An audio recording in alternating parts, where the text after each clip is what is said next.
Chef Aubrey Norman is in here. What's going on, man? Pull that mic up. Pull that mic up to you there, man. So we're gonna talk about your cooking show in just a second. We're gonna talk about, you got your hands on a lot of stuff, man. You've been doing a lot of stuff around here for a long time. So people who are not familiar with you, definitely Good Things Jackson, man. Just talk about your career and how we got to where we're at right now, because you have been the brain behind and the hands behind a lot of Jackson's favorite eating spots. You've had some of your own that I frequented a whole lot, and you know, you've had your hand in helping a lot of people get themselves together who have wanted to start restaurants and business on the show. So kind of talk about that a little bit. Yeah, so my history is hospitality. I actually started out general manager as a Marriott hotel. Okay. So hotels is really my background. Okay. And doing that process, it just kind of trickled into the restaurant, waiting tables, bartending, and I started managing at the Steam Room Grill that was here on I-55 in Jackson. Yes. Yeah, the owner there kind of took me up under his wing, showed me the operation side of it, front of the house, the back of the house, and the business side. So once we closed in 2010, I decided to go ahead and go on my own with it, and also had some experience in moving forward with opening up restaurants as well as consulting. Right. So that's where the consulting piece came in at. So did you go from Steam Room directly to Downtown Cafe? Yes, that was absolutely. the first thing. That was So the first you know, thing. I was a regular Yes, at Downtown Cafe. Absolutely. I was there all the time. Yes, sir. Getting my chicken and waffles on Friday, man. I was taking meetings there.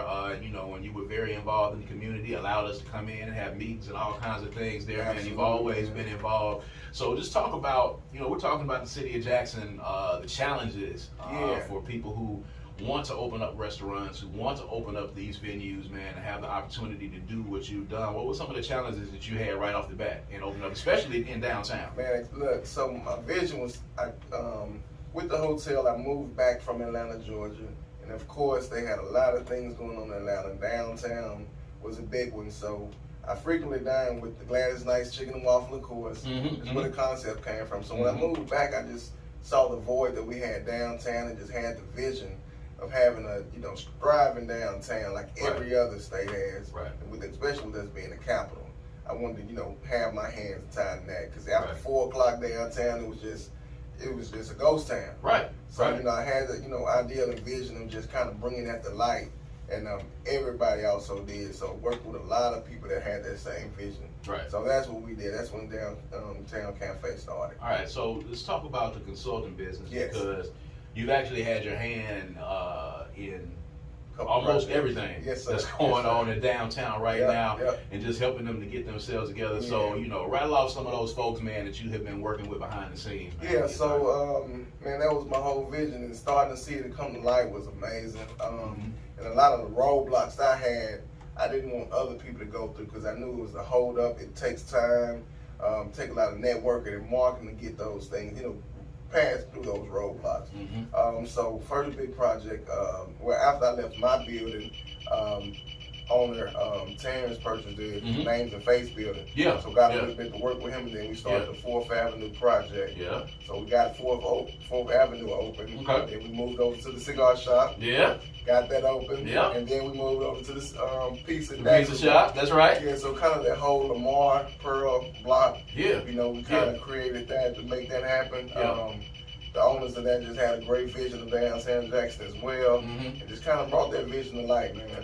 So, you know, when I work with people from the consulting side, I just make sure they don't go through those challenges that I had to go through, and you know, we kind of over and, you know, past those roadblocks. What are some of those challenges, man? You know, when people are starting a business, you know, oftentimes they don't have the foresight to see what has to happen, or what needs to happen, or what the expenses are. You know, a lot of people say, "Hey, I got this idea. I want to start this lounge. You know," and they start with the DJ, and they start with the aesthetic and the look, and I want to have a bar, and I want to have a restaurant, I want to serve food, but they don't have the first idea on how to do food service or how to work a bar. So, you know, what are some of the things and what are some of those challenges for them when they're coming to you? What are they saying? Hey, Aubrey, this is what I need some help with. Help me to do this. First of all, I want to, you know, understand the concept, and I want to make sure they get the concept of what they actually getting into.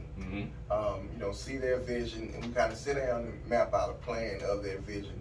And then from the plan, I kind of go through and see what we need to do, whether it's, you know, finances, you know, city paperwork, Right. Anything moving forward to what they going towards is what I want to focus on and make sure they understand, what to do in the process going forward. And it can be done. It just take a little time, but it all can be done. Yeah. So, for somebody that's listening right now that might not be aware, talk about some of those things that you have to get done city-wise, paperwork-wise. Yeah. Okay, financing might not be a problem. They may have the money liquid and they're able to do it. They may be able to go get a loan, but once you get started, you can't just open the door. Some people have done that and they ran the problem. So, talk about the steps that have to be done before you can be legitimately saying that we're open for business. Absolutely. First, we got to, start your LLC or whatever business that you want to start with the city and the state.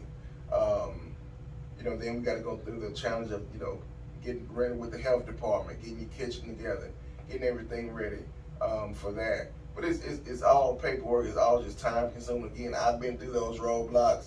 So step by step, I have a formula, that I make. We all sit down and fill out that paperwork together, and we just go step by step. Right. It's about 6 to 8 week process to get it all done. Right. What I explain to all clients is, let's do the base work first. Right.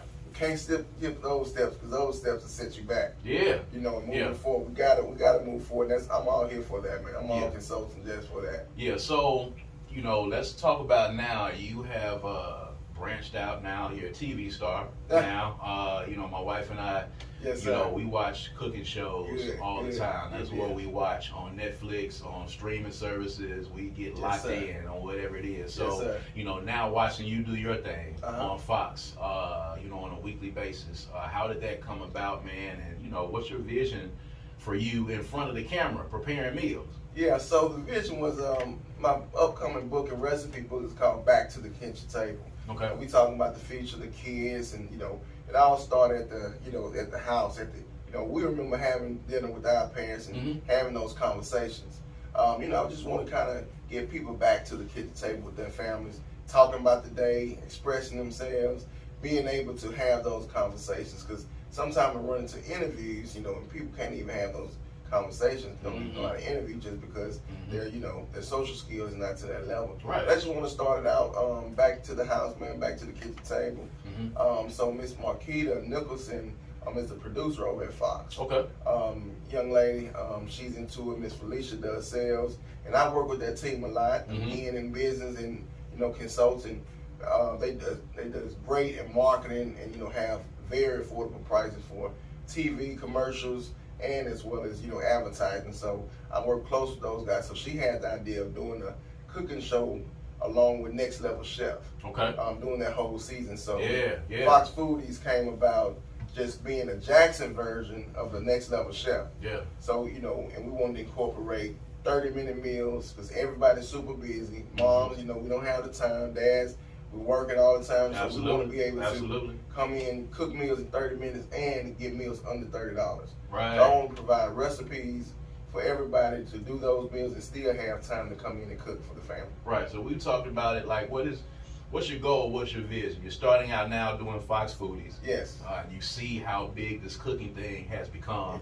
And I know you have been sitting down because I know you, and I know you've been thinking of something that you can do on the next level. So what you got coming up next is what I want to know. Yeah, next is the book, man. Next is the book, getting it out, getting people to learn how easy it is to cook. Because a lot of people, I can't cook, I can't do it, as quick as you in 30 minutes. But I want to teach those people that we can cook and provide for the family those meals in that amount of time and inexpensively. Right. So I want to talk about this, and if you don't want to broach on it, that's fine too. But you've recently had some challenges. Yes, you've had some health challenges, but you've been able to keep going, and you have probably leveled up even further past that since that has happened. So talk about that a little bit, because I know it's been an inspiration for me, and I know for a lot of people out there that a lot of these things have been happening for you. Post these health issues. So talk about that a little bit. Talk about some of the challenges, and talk about how you have, in spite of that, continued to keep pushing forward. Yeah. So ran into a situation where, again, thinking I was too busy, ripping and running, not being healthy and taking care of myself. So I ended up having super high blood pressure and a torn aorta. So I went to the doctor because I wasn't feeling good, and they couldn't figure out what was going on. So we finally did an MRI, and I had a torn aorta, and we had to immediately go into an open heart surgery. Wow. So doing that surgery, after the surgery was completed, done fine, got to a room, ICU. That night I had a stroke. Wow. So it was a massive stroke to my right side, which impaired my left side. So during that time, in that hospital, man, you got a lot of time to think. Yeah. And a lot of time to get things together. So that's what I was doing, man. My wife was preaching to me all the time. You got to work smarter, not harder. Right. So, during that time is when I realized, hey, consulting is going to be the way to do this. Yeah. Showing the way versus my physical ability to get out and do anything. But I didn't let that stop me, man.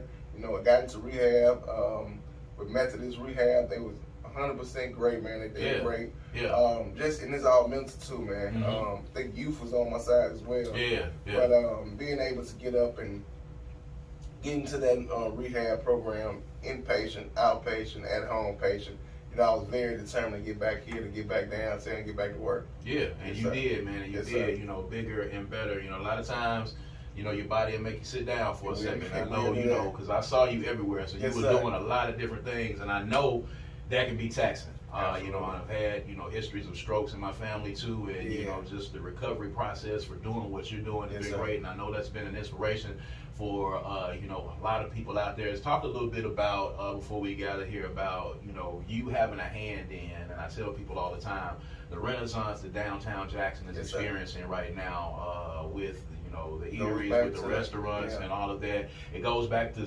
things that you started with Downtown Cafe, and now it's flourishing, and dare I say it, it's the truth. It's the black businesses and black restaurants in downtown Jackson that are bringing life into downtown Jackson. It's bringing people into downtown Jackson. And you had a hand in that, but just talk about from where you saw this vision to where it is now, and where do you think it can go in downtown Jackson? I think the sky's the limit in downtown, man. I think everybody at this point is willing to turn around and invest back into the city. The youth, some of my peers, even older, is willing to, invest in downtown. They want to come downtown. They want to see it because they had the opportunity to go out and visit other cities, and they want to bring the same thing back. Because one point in time, we had to go out of town just to party. Or have a good time, or see something different.